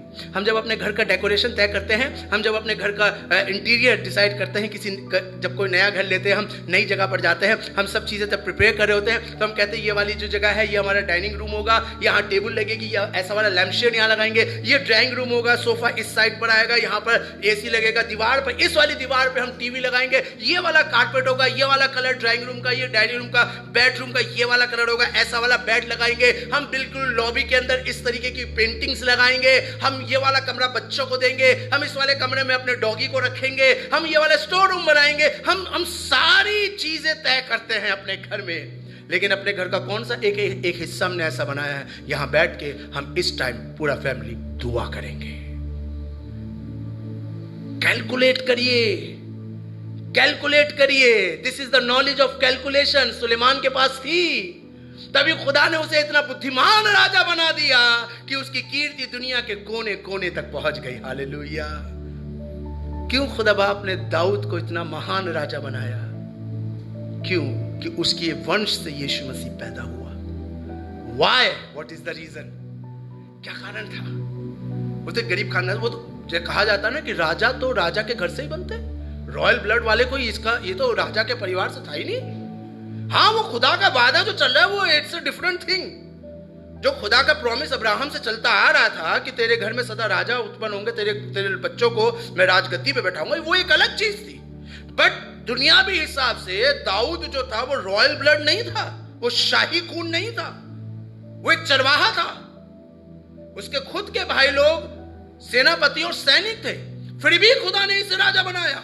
राजा के होते हुए इसे राजा बनाया। शाऊल राजा के होते हुए इसको राजा बनाया, और खुदा ने इसको महान करा और अति महान करा। जैसे बाइबल में लिखा है, खुदा ने इसको महान करा और अति महान करा, और इतना महान ग्रेटर बना दिया कि जब यीशु मसीह चलते थे तो लोग ये नहीं कहते थे यूसुफ और मरियम की संतान या अब्राहम की संतान, लोग कहते थे दाऊद की संतान। वाई? क्योंकि इसने अपने घर में, इसने अपने राज्य में परमेश्वर के लिए आराधना का स्थान बनाया था, जिसको कहा जाता है दाऊद का तंबू, अ टैबरनेकल ऑफ डेविड, जहां पर अनलिमिटेड टाइम आराधना होती थी। क्या हमारे जीवन में आराधना है? हमने परमेश्वर की इबादत को कोई स्थान दे रखा अपने जीवन में? बहुत से लोग तो सिर्फ संडे ही बाइबल खोलते हैं, बहुत से लोग तो सिर्फ संडे ही दुआ करते, बीच में उन्हें मौका नहीं मिलता। उससे शायद Monday, Tuesday, Wednesday, Thursday, Friday, Saturday ये दुआओं का दिन नहीं, सिर्फ संडे ही दुआओं का दिन है। हम बाकी दिन आराम करेंगे, सोएंगे, चाहे खाली बैठे रहे, लेकिन बाइबल नहीं छुएंगे। वो हमारे लिए, वो कह सकते ना, उर्दू में कहते हैं हराम है बाइबल छूना बाकी के दिनों में। सिर्फ संडे ही हम बाइबल छुएंगे, वही पवित्र दिन है, बाकी दिन छू लेंगे तो हम पे दुष्ट आत्मा चढ़ जाएगी, हम बीमारी परेशानी में चले जाएंगे। नहीं, अपनी लाइफ में calculation, the knowledge of calculation. क्योंकि जब मैं कब्र में चला जाऊंगा, या यूं कहूं, अगर मैं थोड़ा सा इसे करेक्ट करूं, ना मैं ऐड कर रहा हूं ना मैं माइनस कर रहा हूं, लेकिन अगर इसे थोड़ा सा हम इस तरीके से कहें कि जब हम कब्र में चले जाएंगे तब हमारे लहू का कोई लाभ नहीं। क्योंकि अगली लाइन में लिखा है, क्या मिट्टी तेरा धन्यवाद। What is the meaning of मिट्टी? मैं सॉइल की बात नहीं कर रहा हूं। मिट्टी मतलब डेड बॉडी, जिसको मिट्टी कहा जाता है, मुर्दा शरीर। क्या मिट्टी तेरा धन्यवाद कर सकती है? क्या वो तेरी सच्चाई का प्रचार? इसका मतलब दाऊद खुलेआम कह रहा है कि जब तक हम मर नहीं जाते, हमें परमेश्वर का धन्यवाद करना है, हमें अपने जीवन से उसके बारे में लोगों को बताना है। Tell the truth about God, truth about life, ये प्रीच करना है, लोगों को बताना है, क्योंकि पौलुस प्रेरित कह रहा है कुरिन्थियों की किताब के अंदर कि पृथ्वी बड़ी आशा भरी दृष्टि से परमेश्वर के बेटों के जाहिर होने की बात लोग वेट करें कि कोई हमें बताए, इस डिप्रेशन की बीमारी से कोई हमें बाहर निकाले। हो सकता है कि कोई डिप्रेशन का पेशेंट आपका दोस्त हो सकता है कोई डिप्रेशन का पेशेंट आपका रिलेटिव हो, आपकी कॉलोनी में रहता हो, आपकी बिल्डिंग में रहता हो, आपके साथ काम करता हो, पढ़ता हो। आपके पास द ट्रूथ ऑफ लाइफ है, आपके पास द ट्रूथ है, और वो ट्रूथ है प्रभु यीशु मसीह। ये वचन आप रोज हर हफ्ते कलेक्ट करें। जब तक हमारे शरीर में जान है, जाइए किसी को बताइए। किसके साथ हम शेयर कर रहे हैं? हम सुनते बहुत है लेकिन हम बताते किसी को नहीं है। बाइबल बताती है हम अपने जीवन से परमेश्वर के वचन की सच्चाई का प्रचार करें। This is the knowledge of calculation. सिर्फ नौकरी ना करें। मैं नौकरी के खिलाफ नहीं हूं, मैं टिकटॉक के खिलाफ नहीं हूं, मैं पबजी खेलने के खिलाफ नहीं हूं, मूवीज देखने के खिलाफ नहीं हूं, दोस्तों के साथ बाहर घूमने के खिलाफ भी नहीं हूं, रिलेटिव्स के साथ जाने में खिलाफ नहीं हूं, मॉल में जाने के भी खिलाफ नहीं हूं। लेकिन मैं इस बात के खिलाफ हूं कि हम इन चीजों में इतना टाइम स्पेंड कर देते हैं। जब किसी से कहा जाता है बाइबल पढ़ी, तो कोई छूटते ही कहता है टाइम नहीं मिला। क्यों नहीं मिला टाइम? क्योंकि हमने दूसरी जगह इतना टाइम दीजिए कि इसके लिए टाइम नहीं मिला। कैलकुलेशन। आपको पता है, जिस बनिए से, जिस परचून वाले से, जिस जनरल स्टोर पे जो आपके घर के आसपास दुकान होगी, कभी जाइएगा और जाके मुलाकात करिएगा। आप देखिएगा, नोटिस करिएगा, जब वो आपको कोई सामान देता है तो सामान देने के बाद उसके पास एक कॉपी होती है जिसमें वो लिखता है कि 10 किलो आटा दिया, 2 किलो चीनी दी, 5 किलो चावल दिए, 250 ग्राम ये दिया और 250 ग्राम वो दिया, 50। वो लिखता है अपनी कॉपी पर। जानते हैं क्यों? वो इसलिए लिखता है क्योंकि रात को जब वो अपनी दुकान बंद करता है और घर पर जाता है तो उस बही खाते को खोलता है और उस पर कैलकुलेट करता है कि आज कितना बिका, कौन सा ज्यादा बिका, किसकी डिमांड ज्यादा है। तो अगली बार जब आएगा सेलर तो उसको कहूंगा ये वाला आइटम ज्यादा देकर जाओ, इसकी डिमांड ज्यादा है, ये वाला मत देकर जाओ क्योंकि ये नहीं बिकता, ये पड़ा रहता है, चूहे खा रहे हैं इसको। ऐसे ही हमें अपना डेली बही खाता बनाना है। आज रात को जब हम बैठे, आज हमने किससे बदतमीजी से बात करी है? हर एक को अपनी रिपोर्ट कार्ड बनानी है ईमानदारी के साथ। आज किससे बदतमीजी से बात करी?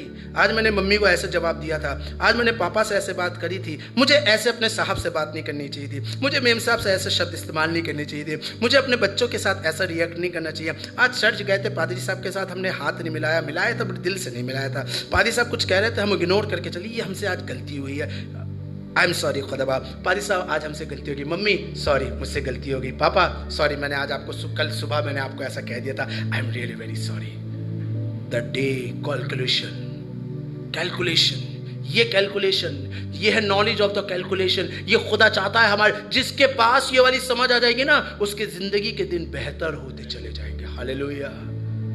लोगों के दिन बेहतर क्यों? दुआएं बहुत कर रहे हैं। मैं दुआओं के इन दिनों देखिए कितना फेसबुक भरा पड़ा है लाइव पेजेस से। हर छोटे से लेके बड़ा चर्च लाइव पेजेस पे आ गया है। 12-12 घंटे की इबादत चल रही है और हम अटेंड कर रहे हैं। That's very good. मैं दुआओं के खिलाफ नहीं हूं, मैं इनके भी खिलाफ नहीं हूं। आप अटेंड करते हैं, दैट्स वेरी गुड, बहुत अच्छी बात है। लेकिन हम सीख क्या रहे हैं? हमने सीखा क्या? किताब तो पढ़ ली, मैथमेटिक्स तो पढ़ ली, सीखा क्या? हमें sin cos थीटा नहीं समझ में आया तो सीखा क्या 10th क्लास के अंदर हमने?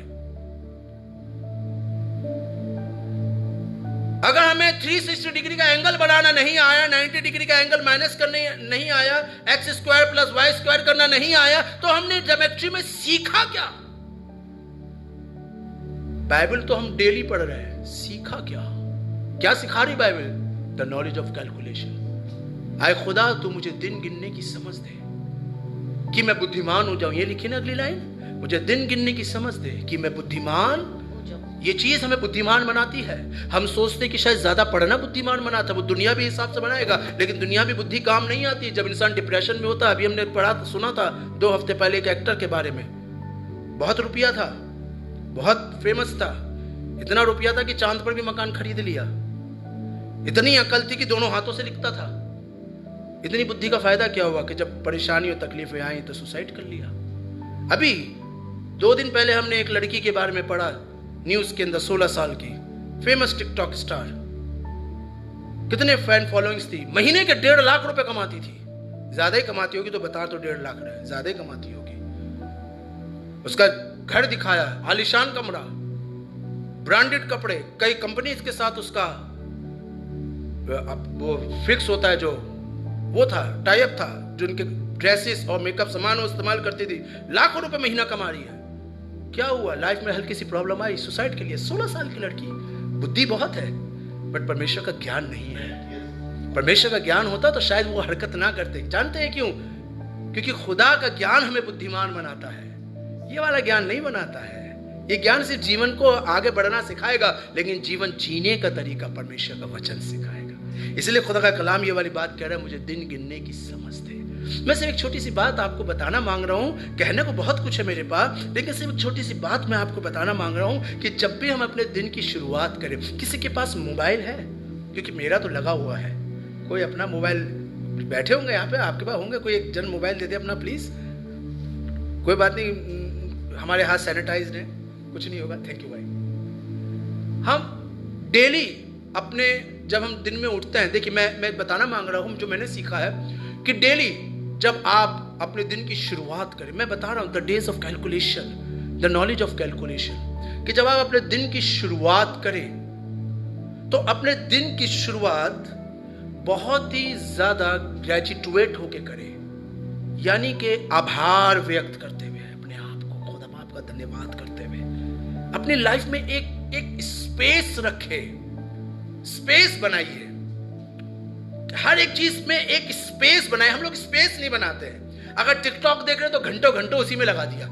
अगर पबजी खेल रहे तो पूरी पूरी रात बिता दी। अगर मूवी देख रहे तो एक के बाद दूसरी, यानी 6 घंटे अपने मूवी में बिता दिया। मूवी देखिए, लेकिन इतना स्पेस भी रखिए कि अगर बाइबल पढ़ने का हो रहा है टाइम तो बाइबल भी पढ़ सके। पबजी खेलना है शनिवार की रात को, आप बहुत से लोग शनिवार की रात को पबजी खेलते हैं, खेलिए, मैं मना नहीं कर रहा, मुझे भी बड़ा शौक है गेम खेलने का, लेकिन इतना मत खेलिए कि आप रात को इतने बजे तक खेलें कि सुबह संडे चर्च जाने के लिए आपका टाइम ना मिले, कि आंखें नहीं खुलती। क्यों नहीं खुलती? आंख ड्यूटी के लिए तो खुल जाती सुबह 5 बजे, तो संडे चर्च 10:30 बजे आने के लिए क्यों नहीं खुलती? क्योंकि शनिवार की रात को 4 बजे तक तो पबजी खेलते हैं, तो संडे को कहां से आंख खुलेगी?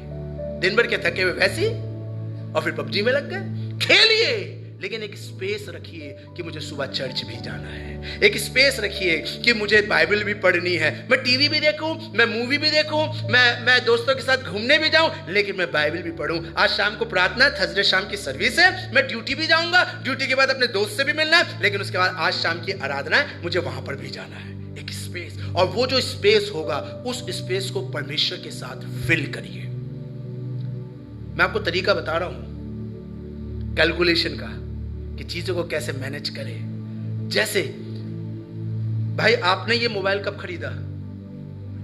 2 महीने से जब आप कंपनी से लेकर आए तब से आप खाली सिर्फ बात ही कर रहे हैं, गेम होगा या कुछ होगा वही कर रहे हैं, चार्ज तो नहीं करा ना?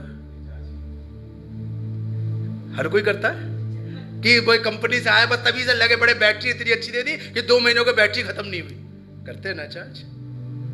हर कोई करता है। रोज रात को लगाते हैं, कोई तो दिन में 2 बार लगाता है। करते हैं ना? ऐसी मुझे और आपको भी चार्ज होने की जरूरत है। जैसे हम अपने गैजेट्स को चार्ज करते हैं, आपके पास लैपटॉप होगा, आप लैपटॉप यूजर होंगे, आप स्मार्ट वॉच यूज करते होंगे, आप मोबाइल यूज करते हैं, आप उसको चार्ज करते हैं, आईपैड को चार्ज करते हैं, अपने मोबाइल को चार्ज करते हैं। आपको भी वैसे ही चार्ज होने की जरूरत है। तो कौन करेगा मुझे चार्ज?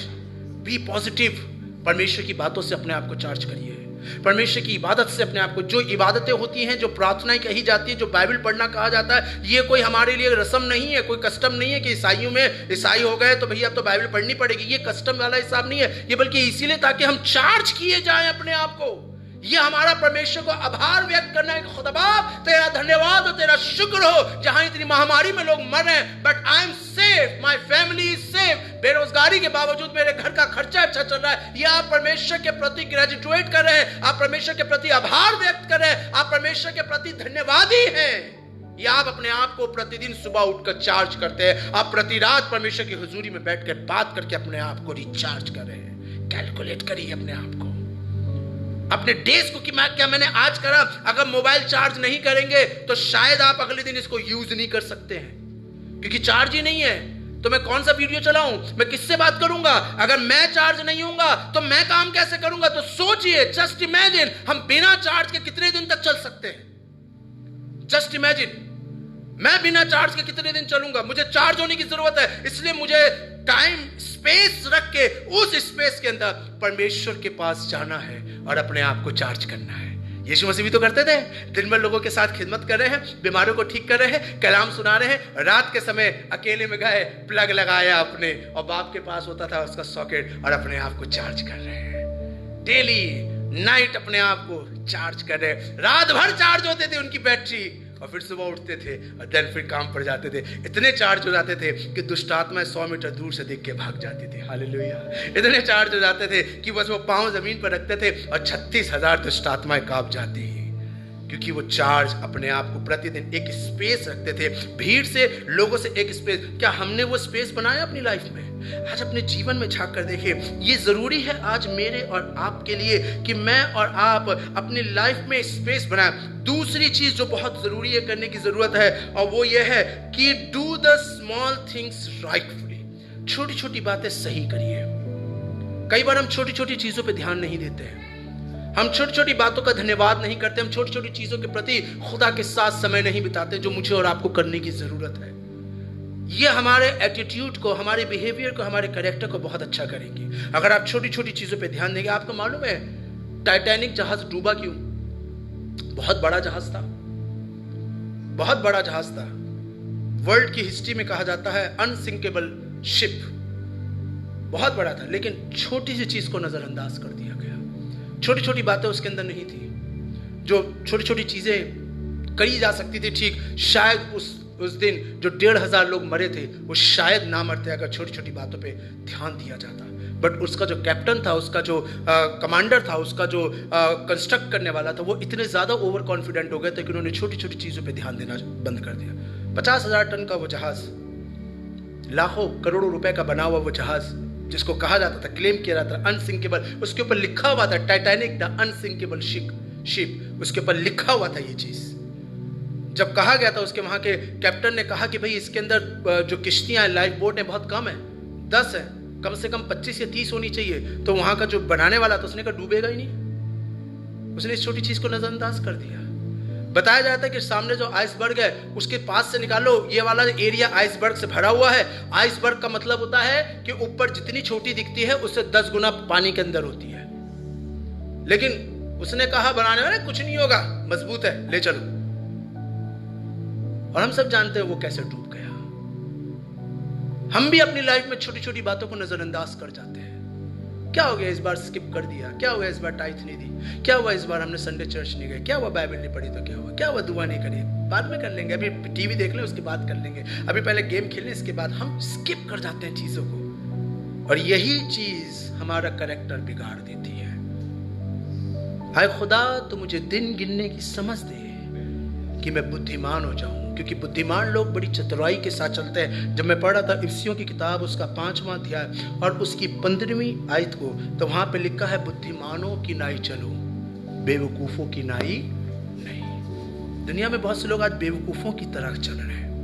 खुदा बाप चाहता है कि मैं पढ़ दे, निकाल लिया तो पढ़ दे। जी इसलिए ध्यान से देखो, जी हाँ, कि कैसी चाल चलते हो, कैसे चल रहे हो, कैसे इबादत कर रहे हो। कहने को क्रिश्चियन हो, लेकिन अपनी क्रिश्चियनिटी में किस तरीके से तुम यूज कर रहे हो, बाइबल को तुम कैसे यूज कर रहे हो, तुम अपने टाइम को कैसे यूज कर रहे हो। कहीं ऐसा तो नहीं टिकटॉक के अंदर ही तुम सारा समय निकाल देते हो, या तुम पबजी खेलने में ही सारा समय निकाल देते हो, दोस्तों के साथ तुम दिन भर निकाल देते हो, तुम अपनी रिश्तेदारी में 2-2, 3-3, 4-4 दिन, 5-5 दिन फालतू में। शादी है जिस दिन, उसके 10 दिन पहले चले जाते हो, 10 दिन बाद लौट कर आते हो। अरे शादी से 2 दिन पहले जाओ, 2 दिन बाद आ जाओ, लेकिन नहीं, हमें जाना है 10 दिन पहले जाना है, 10 दिन बाद आना है।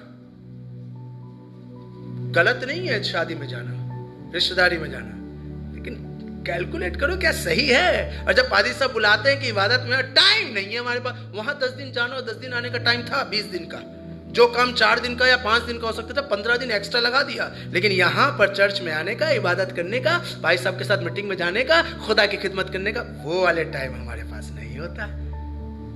कैलकुलेट करिए, क्या कह रही है बाइबल, फिर से पढ़िए क्या लिखा है। इसलिए ध्यान से देखो, इसीलिए ध्यान से देखो, माइन्यूटली वॉच करो, बहुत ध्यान से देखिए, ये सबसे बाइबल बात कर रही है।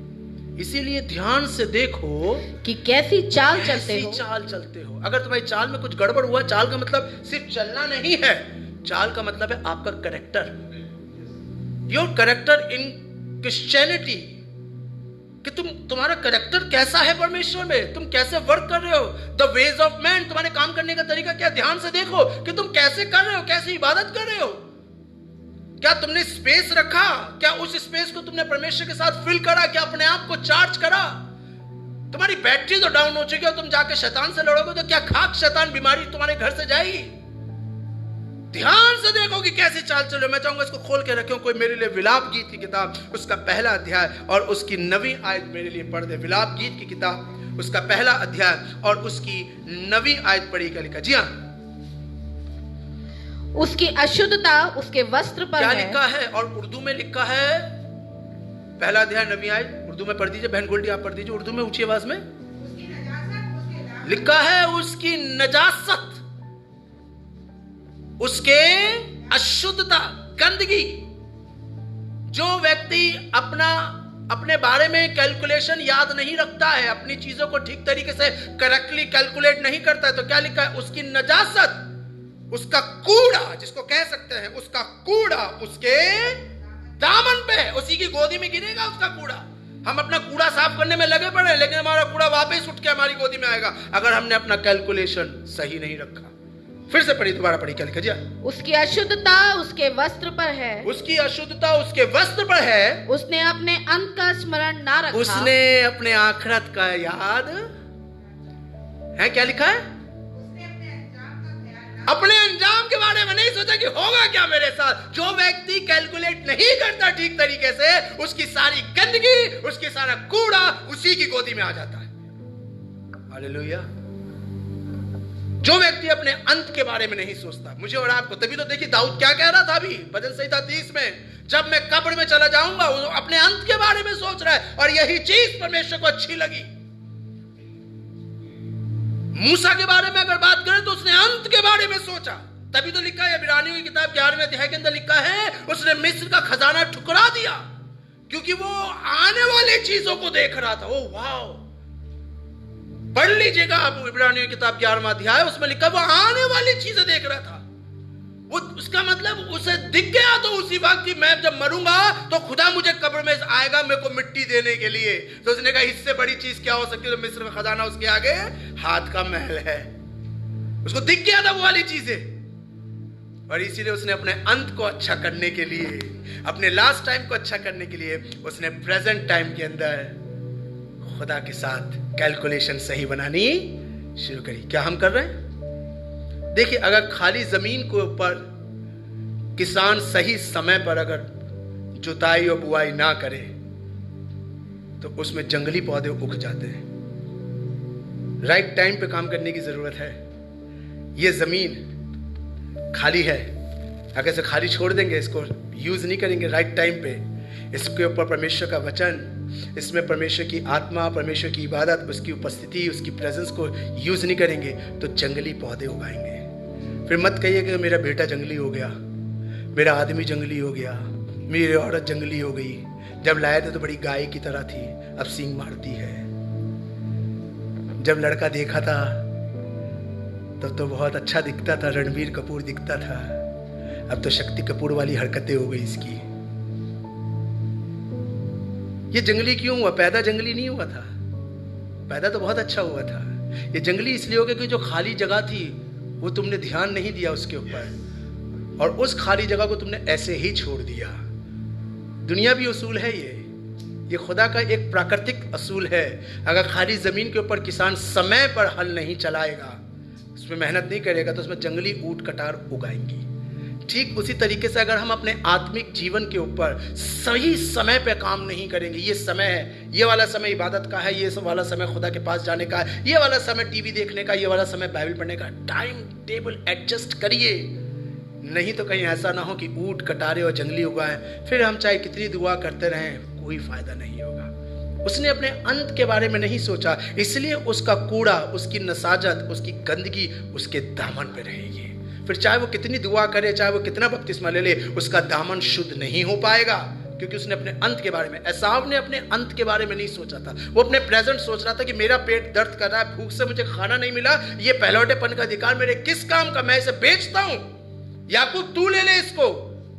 उसने कोई बड़ी रियासत नहीं दी उसके बदले में, एक कटोरी दाल के बदले में उसने कोई राज्य नहीं दे दिया, एक कटोरी दाल के बदले में उसने अपने पहलौठेपन का अधिकार, एक कटोरी दाल के बदले में पहलौठेपन का अधिकार। याकूब कोई रियासत नहीं दे रहा था कि तू अपने पहलौठेपन का अधिकार दे दे, मैं ये देश तुझे दे दूंगा। तब तो सोचा भी जा सकता था। एक कटोरी दाल, 25 रुपए की दाल, 35 रुपए या 40 रुपए की आती है प्लेट एक। उस 40 रुपए की दाल के लिए अपनी हेवनली अथॉरिटी, जस्ट इमेजिन, अपनी हेवनली अथॉरिटी, आसमानी अधिकार कि मैं भी पतरस की तरह पानी पे चल सकूं। आसमानी अधिकार, यीशु मसीह ने 4 दिन को मुर्दे को जिलाया तो मैं भी जिला दूं। आसमानी अधिकार, 38 साल वाले को कहूं उठ और चल, फिर वो भी चलने लगे। आसमानी अधिकार कि स्वर्ग की बादशाहत में मेरा नाम लिखा जाए। आसमानी अधिकार कि खुदा के 24 प्राचीनों में एक प्राचीन मैं भी बन सकूं। यह आसमानी अधिकार था। किसके बदले में? 40 रुपए की दाल के बदले में। आज भी बहुत से लोग यही वाली गलती तो कर जाते हैं, 200 रुपए दिन के बदले में अपना अधिकार बेच देते हैं। 25 रुपए के धागे के बदले में, समझ गए ना, 25 रुपए का धागा जो भाई की याद दिलाता है, उसके बदले में अपने अधिकार को बेच रहे हैं। 10 रुपए के लाल रंग जो गालों पे लगता है और यहां लगा लेते हैं, उसके बदले में, ये नॉन क्रिश्चियन करे समझ में आता है, लेकिन मैं उनसे बात कर रहा हूं जो बपतिस्मा लेके अपने आप को क्रिश्चियन कहते हैं। मुझे उनसे कोई मतलब नहीं है जो नॉन क्रिश्चियन है, जो चर्च आते हो जाते हैं, मुझे उनसे कोई मतलब नहीं है। मैं उनसे बात कर रहा हूं जो अपने आप को क्रिश्चियन कहते हैं, जो बपतिस्मा ले रखा है, जो प्रभु भोज लेते हैं, जो गले में सलीब टांगते हैं, कहते हैं चौड़ा होकर कहते हैं आई एम क्रिश्चियन। मैंने उनको ये करते हुए देखा है। मैंने उन आंटियों को जो अपने आप को मसीही बड़ी विश्वासी कहती हैं, 40 रोजे भी रखते हुए देखा और छन्नी में चांद देखकर रोजा तोड़ते हुए भी देखा है। हम अपने पहलौठेपन के अधिकार को बेच रहे हैं। दिस इज आवर अथॉरिटी, जो हमें स्वर्ग के अंदर लेकर जाएगी, जो हमें अधिकार देती है कि हम बीमारों के लिए प्रार्थना करें वो ठीक हो जाए, जो हमें अधिकार देती है कि हम दुष्ट आत्माओं के सामने खड़े हो जाएं वो भाग जाए, जो हमें अधिकार देती है कि हम शैतान का मुकाबला करें और वो खत्म हो जाए। आए खुदा तू मुझे दिन गिनने की समझ दे। आइए आज ये दुआ करेंगे हम परमेश्वर से, ये वाली नॉलेज आज हम हासिल करें अपने आसमान के खुदा से कि खुदा बाप तू मुझे ये सामर्थ दे, तू मुझे ये सामर्थ दे। मैंने बहुत ज्ञान हासिल करा है, मैं बहुत समझदार हूं। बहुत से लोग कहते हैं हमें समझाने की जरूरत नहीं, हमें सब आता है। आपको कुछ नहीं आता। अगर जो व्यक्ति ये वाली बात कहता है मुझे सब मालूम है, उसे कुछ भी नहीं मालूम है। अगर मालूम होता तो कभी ना कहता मुझे सब मालूम है, वो और सीखता। और खुदा बाप यही चाहता है मेरे और आपसे कि हम अपने calculation, the knowledge of calculation अपनी लाइफ में ले। कहीं ऐसा ना एसाव की तरह हम गलती कर रहे हो और बाद में लेकर बाद में उसने पछताकर जब आशीष पानी चाहिए तो रो रो कर भी उसे मन फिराव का अवसर नहीं मिला। मरता मर गया लेकिन मन फिराव का अवसर ना मिला। कहीं ऐसा ना हो कि हम भी रोते रोते मर जाए, चर्चिस में भटकते भटकते मर जाए, पादरियों से दुआ कराते कराते मर जाए, लेकिन हमारी तकलीफें और परेशानियों का अंत ना हो। तो आज मौका है, क्योंकि जब हम कब्र में चले जाएंगे तब मौका नहीं मिलेगा। ना मेरे से किसी को लाभ होगा, ना किसी को मुझसे लाभ होगा। तब कोई चाहे कितना कहते रहे कि पादी साहब दुआ कर दो, जैसे वो व्यक्ति कह रहा था उसकी उंगली का सिरा डुबो के मेरी जीभ पे लगा दे, तो अब्राहम कहने लगा अब तेरे हमारे दरमियान बहुत गहरा गड्ढा, ना ये वहां आ सकता ना तू यहाँ आ सकता। जैसे बहुत से लोग कहते हैं हमारी मम्मी आज मरी थी, 2 साल हो गए हैं, उनके लिए दुआ कर दीजिए आत्मा की शांति के लिए। अब 2 साल में आत्मा को कहां शांति मिलेगी? मम्मी तो गई, अब तो उनकी आत्मा न्याय के दिन पे मिलेगी। देखिए बहुत से लोग कहते हैं आज हमारे पापा का जन्मदिन है, दुआ कर दीजिए। किस लिए? पापा है यहाँ? पापा तो गए, वो तो खुदा के पास है। अब तो न्याय के दिन हम मिलेंगे पापा से। ये सब ढकोसलेबाजी है। ना मेरी दुआ पापा को शांति देगी, और जैसे बहुत से लोग कहते हैं आज आपकी बेटी की शादी हो रही है, आशीर्वाद दे दो। देखा ना बहुत से लोगों को, बेटा पापा की तस्वीर के आगे दुआ कर लो, आशीर्वाद ले लो, आज तुम्हारी शादी। पापा की बड़ी तमन्ना थी तुम्हें सुहागन देखने की, तो पापा वहां से आशीर्वाद देंगे? ना उनका आशीर्वाद हमें लगेगा और ना हमारी दुआ उनको लगेगी। आप किसी भी दुनिया के पास्टर दीना करने से भी दुआ करा लीजिए, उनकी भी दुआ भी नहीं लगेगी, क्योंकि अब हमारे और उनके दरमियान गड्ढा है। ना वो इधर आ सकते ना हम उधर जा सकते। ये ज्ञान है, दिस इज द नॉलेज। ये ज्ञान है। जिंदा है तब तक दुआ करिए। दाऊद कहने लगा मेरा लड़का मर गया, वो वापस नहीं आएगा, मैं जाऊंगा। और कहीं बाइबल में नहीं लिखा दाऊद ने अपने बच्चे के लिए दुआ करवाई। गया तो गया। अब मैं तैयारी कर रहा हूं, अब मैं तैयारी कर रहा हूं कि मैं वहां जाऊंगा। जब तक हम जिंदा हैं, be prepare the days, the knowledge of calculation. ये जो गणना है, ये जो मैथमेटिक है, ये हमें सीखना है। अगर इसमें गलती कर दी तो जितनी गंदगी हमने साफ करी है वापस हमारे दामन पे आ जाएंगी। जितनी अब तक हम मिटवाते हैं वो वापस आ जाएगी, पलट कर वापस आएगी। लेकिन खुदा चाहता है ना आए। हम बेरोग, हम बेदाग, हम शुद्ध कलीसिया बने, बिना झुर्री वाली कलीसिया बने। बाइबल में साफ लिखा है, पौलुस कहता है बिना झुर्री वाली कलीसिया बने। तो उसके लिए जरूरी है द नॉलेज ऑफ कैलकुलेशन। जब तक जिंदा है, कब्र में जाने के बाद कुछ नहीं मिलेगा। आइए आंखें बंद करें, अपने सरों को झुकाएं और मैं दरख्वास्त करूंगा पासवान से कि वो हमारे लिए दुआ करें।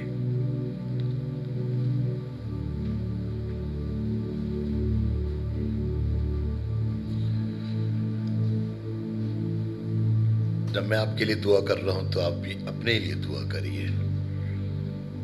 यह खूबसूरत नसीहत जो खुदा ने अपने बंदे के जरिए हम सबको अता फरमाई, इसको हम अपने जीवन में गांठ बांध के रख लें ताकि वक्त पर काम आए। खुदा बाप, आज जो तेरे लोगों ने तेरी बात सुनी, ये इनके जहन में नक्श हो जाए और इनके दिल पे जज्बा हो जाए, ताकि ये बातें कभी इनके पास से दूर ना हो और ये इसमें तरक्की करते चले जाएं। हाँ खुदावन, तूने इनको कान दिए और दिल दिया, अकल दिए, ये सुने तेरी। जो पास्टर ने आज तो इनसे बोला, वो पास्टर नहीं, ये खुदा बाप तूने बोला है।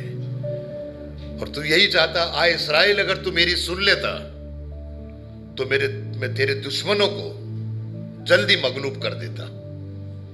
हाँ खुदा बाप, आज की बातें कारआमद साबित हो और हम इसमें तरक्की करते जाएं। सबको बरकत दे, यीशु के नाम से मांगते हैं। Praise the Lord.